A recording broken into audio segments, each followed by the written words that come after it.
series, what I try to do is I try to introduce students to history, theory, and issues of world politics.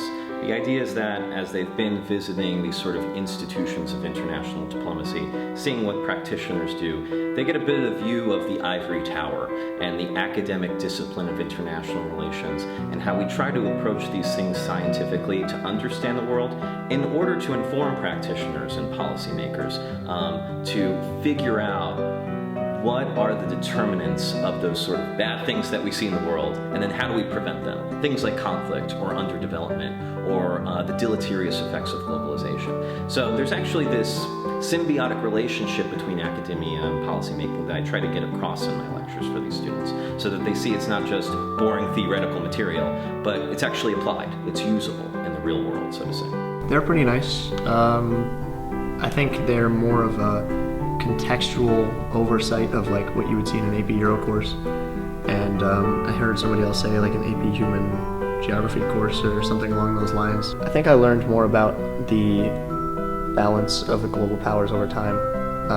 They're definitely all concepts that I was at least somewhat familiar with, but he elaborated far beyond what teachers at the schools generally do, because they're a very set curriculum, and he has his own plans that you don't really get to see in many of the average school curriculums, because there's not a lot of political philosophy classes that I know of. There's a couple things. I think him in particular, he doesn't feel the need to kind of be 50-50 all the time. He tells it like he lets the facts guide his conclusion and not the other way around. He's not tap dancing around realities or whatever. He just kind of comes in with what he's learned and elaborates a little bit on it and lets you make your own conclusions. I think that these lecture series have been really interesting, specifically in the order that he's doing them. I think we have a total collection of 3, and so he spent the first one giving us a lot of historical context about the balance of powers, and just like generally kind of a refresher of what we've been learning in history class, but more so in the context of international relations and diplomacy.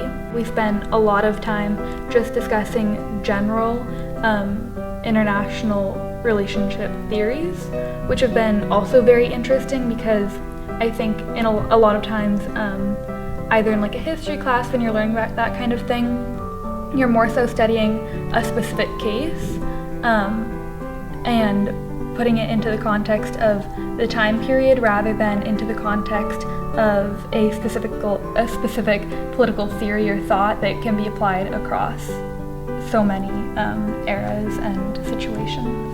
I've realized that a lot of the political thoughts can be applied to the same situation, and that there's a lot of overlapping aspects of them, just kind of put through different lenses. I think NSLC has been great. I've enjoyed talking to these students. It's really great giving a lecture and then not having to grade anything afterwards. I think they enjoy not having to do any busy work as well. I think it's a chance for the students to just engage in something they have passion in. I try to make the lectures as engaging as possible because I know they've been sitting and listening to a lot of people, and my hope is that they remember at least some of the material that I've presented to them as they go off on their